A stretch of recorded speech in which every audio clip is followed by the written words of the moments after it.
Bueno, continuamos con nuestro espacio y creo que ahora vamos a aprovechar la coyuntura de que Carol Pérez es testigo del desarrollo de todo lo que en torno al expresidente Uribe de Colombia está aconteciendo actualmente. Se habla de una de las figuras tal vez más importantes que ha tenido la política latinoamericana, un hombre con una incidencia importante en los gobiernos que no han sido suyos. ¿Qué está Así pasando? es, ¿Cuál es el balance hasta ahora? claro que sí, mire, así como usted lo dice, el expresidente Álvaro Uribe es el político más importante en las últimas 2 décadas de Colombia. Eso no se lo puede quitar nadie. Ha sido el responsable de los últimos gobiernos, aunque el gobierno del presidente Santos estuvieron distantes por ideologías políticas y por prioridades, no por maldad ni por traición. Yo no me gusta llamarlo así. Me gusta llamarlo distanciamiento por ideales, ¿sí? Por proyectos de gobierno, porque una cosa era lo que quería el presidente Santos, que era reconciliarnos, que los colombianos se reconciliaran todos, especialmente con la guerrilla de las FARC, y el presidente Uribe pues estuvo totalmente opuesto, como ustedes saben, siempre ha sido un aférrimo enemigo de las FARC, y pues ahí vinieron las diferencias y por eso se apartaron, se alejaron durante esos 8 años del gobierno del presidente Santos. Pero en este que está actual, la del presidente Iván Duque, pues por supuesto que él es el responsable y fue la figura que puso a ese presidente. Y por tal razón, el presidente Duque, el martes pasado, cuando le dicen que van a tener detención domiciliaria, sale a defenderlo. No sé si vieron las palabras del presidente Duque, cómo sale a defenderlo, porque es su mentor, es el responsable de que él sea presidente y es un hombre leal, además es un hombre mucho más joven. Además, lo de él no es una acusación por corrupción, es una acusación, una contrademanda. Pues yo quiero contar un poco la historia. Mire, el expresidente Uribe tiene 700 expedientes, 700 acusaciones en las altas cortes colombianas. Sí, no es una ni dos, 700, no es mentira, ese número es real. Pero ¿qué pasa? Todos esos expedientes, que la mayoría son acusaciones por narcotráfico y vínculos con los paramilitares y asesinato de lesa humanidad porque acaban con territorios y sus ciudadanos, ninguno de esos expedientes ha podido tener un veredicto final. Ninguno. Exceptuando ese de ahora, que lo acusan de soborno a testigo y fraude procesal. ¿Qué significa eso?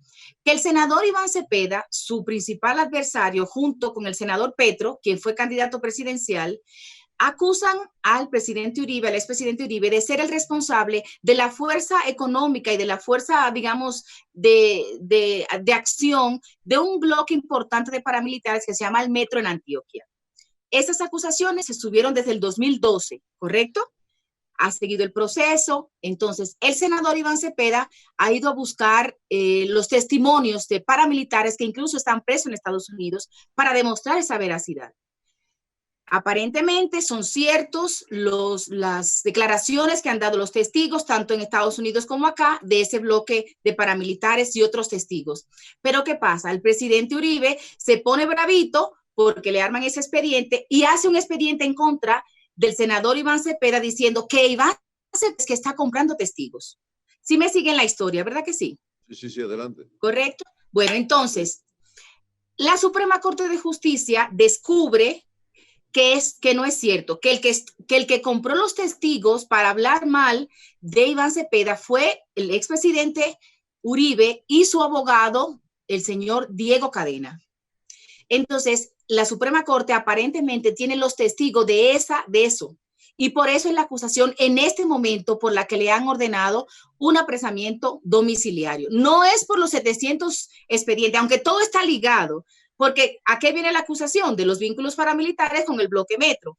Un bloque que ha matado a mucha gente y que ha quitado muchas tierras. Es decir, todo está relacionado de una manera u otra. Pero no es por esos 700 expedientes de narcotráfico y todas esas cosas que le acusan, sino específicamente por este expediente. ¿Sí? ¿Qué quiere decir? Que se fortaleció la Suprema Corte de Justicia porque, según ustedes deben saber, que durante los 8 años del gobierno del presidente Uribe, esas cortes se estuvieron un poco debilitadas porque cuando acusaban al presidente Uribe y mandaban a investigarlo, el presidente se fue poniendo bravo y mandó hacerle seguimiento a los jueces de las altas cortes y le chuzaban los celulares para descubrir lo que estaban hablando, le armaron muchos expedientes y las altas cortes en Colombia se vieron sumamente debilitadas cuando son instituciones que por siempre han sido muy fuertes y que sus integrantes gozan del respeto y la admiración de todos los colombianos en general. Entonces, todo eso se fue acumulando. Quedó ¿Qué quieto. ¿Qué tú prevés que va a pasar con ese expediente? Pues mire, yo no tengo una bola de cristal para eso, pero sí es una muestra. Este juicio tiene dos componentes, uno político y uno judicial, como ustedes deben saber. El político, porque el expresidente Uribe es el político más importante en las últimas 2 décadas, pero como todo llega a su fin, así como el PLD en nuestro país salió del gobierno después de 20 años, todo llega a su fin y los líderes se debilitan, pierden seguidores, pierden fuerza y por razón vienen cosas malas y las sombras que quedaron atrás, ¿no? Y entonces yo entiendo que va a seguir el proceso, que le vayan a juzgar, eso no se sabe. Yo diría que la mitad de los colombianos está a favor y la mitad está en contra. Yo siempre he dicho y me he ganado muchos boches por eso, por decir que la mitad de los colombianos ama a Uribe y la mitad lo odia.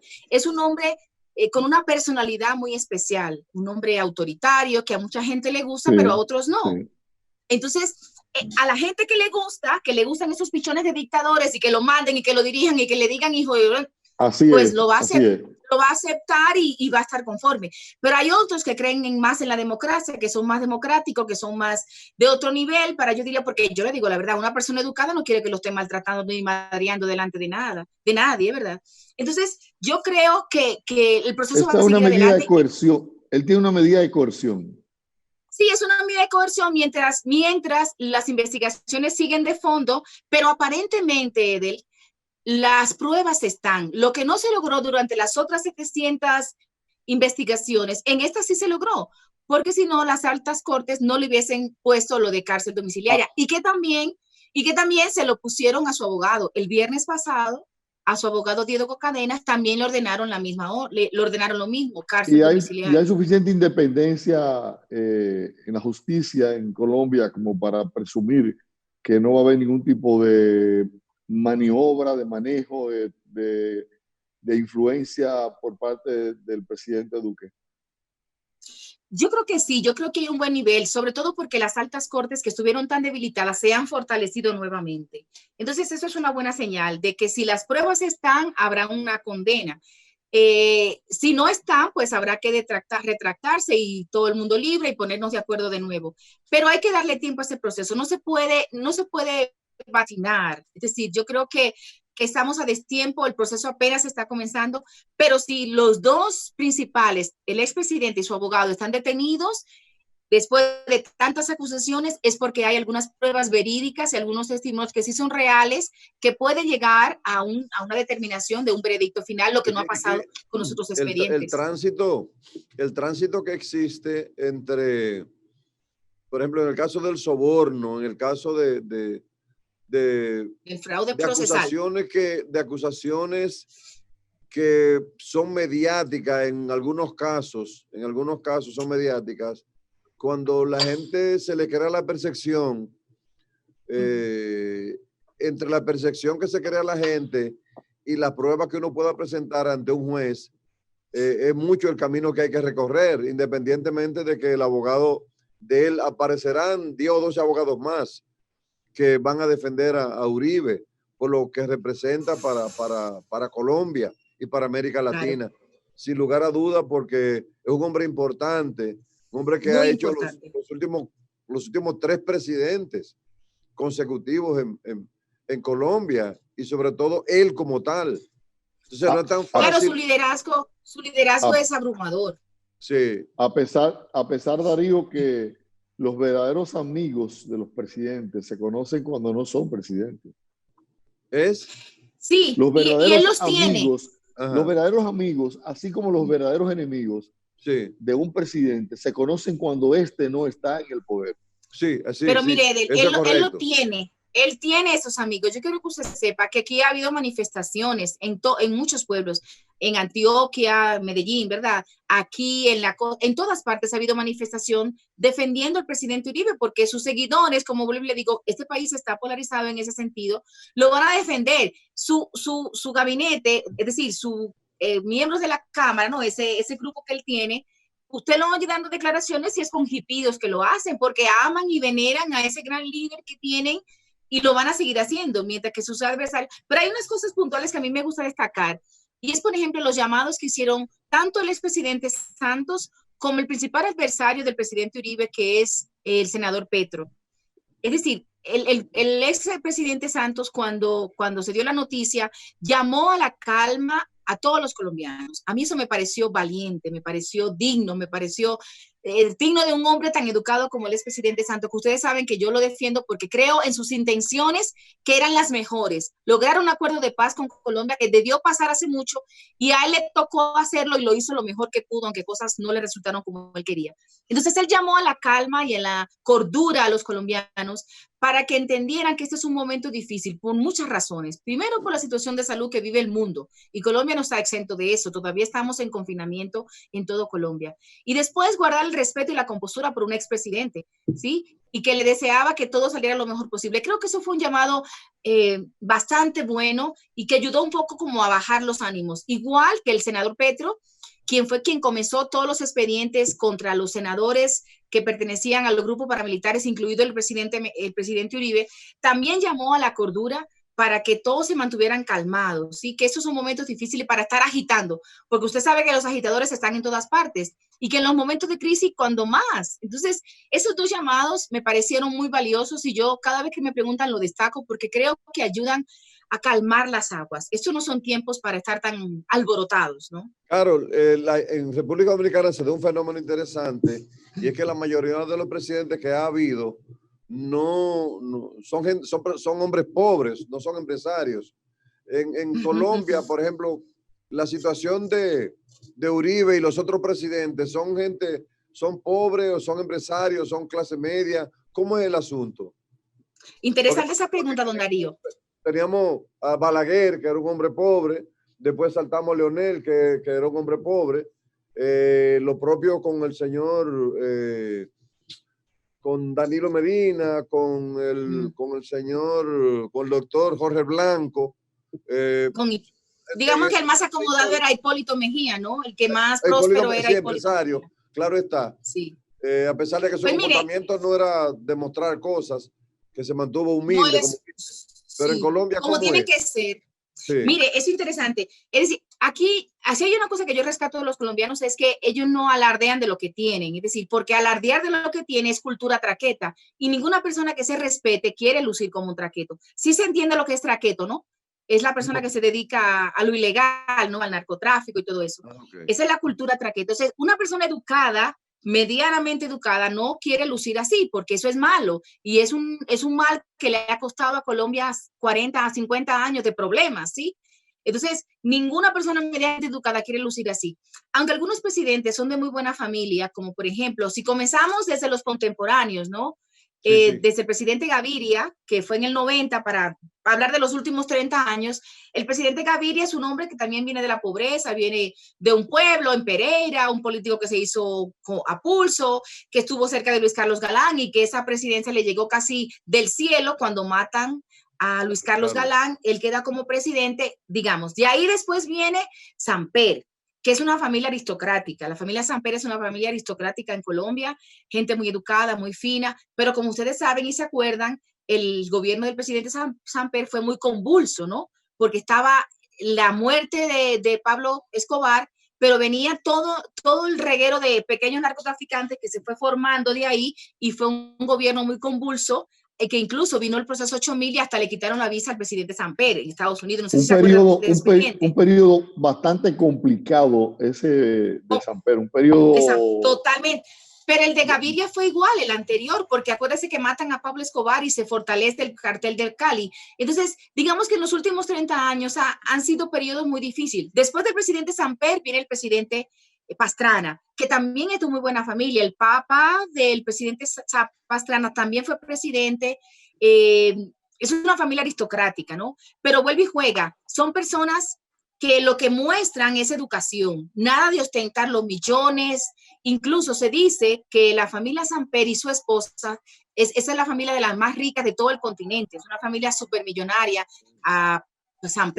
Pastrana Puyana, pero son personas que tampoco muestran nada de eso, son personas sumamente prudentes que lo que muestran es educación. Y esas cosas, yo particularmente, si usted me pregunta a mí, a Carol Pérez, las valoro mucho, porque la educación es lo que prima, ¿no? Y además es un multiplicador para el pueblo, ¿no? Para la gente en general. Después del presidente Pastrana, pues viene, que era bogotano, que es bogotano, viene el presidente Uribe, los 8 años del presidente Uribe, que fue un gobierno también especial, ¿no? De contrarrestar la guerrilla, de deportar a los paramilitares, de la apertura. Un hombre contestatario. Sumamente No baraja contestatario. pleito, Yo diría que no baraja pleito. Esto es muy gracioso, Edel, pero es así. Es un bichón de dictador, así le dicen. Es decir, con mucho respeto lo digo, pero es un hombre que tal cual, no baraja pleito. Y es rico, es un hombre, es pobre. Pues el presidente Uribe lo acusan de tener muchos millones porque lo han ligado a muchas cosas ilícitas, pero vuelve y juega, es un hombre que no ostenta nada. Si usted lo ve con su trajecito y su cosita chiquita y él habla todo chiquito y es un hombre diminuto, ¿sí? Sí, ningún político que se respete colombiano, claro que hay su despistado, yo no lo voy a decir que no, que por ahí aparecen sus despistados que esa cultura traqueta los arropa, pero ningún político importante de este país que realmente tenga la fuerza y el respeto de la mayoría ostenta nada. Son personas sumamente modestas, discretas, que lo de mostrar está en el debate de las ideas, en el debate de las soluciones de los problemas. Y eso es admirable. Y ojalá nuestro país, nuestros políticos dominicanos, porque a mí me duelen, aprendieran un poco de eso, ¿sí? Que no es echándole vaina al otro que se logran las cosas. Seguimos con Santos. Bueno, seguimos con el presidente. Muchas gracias.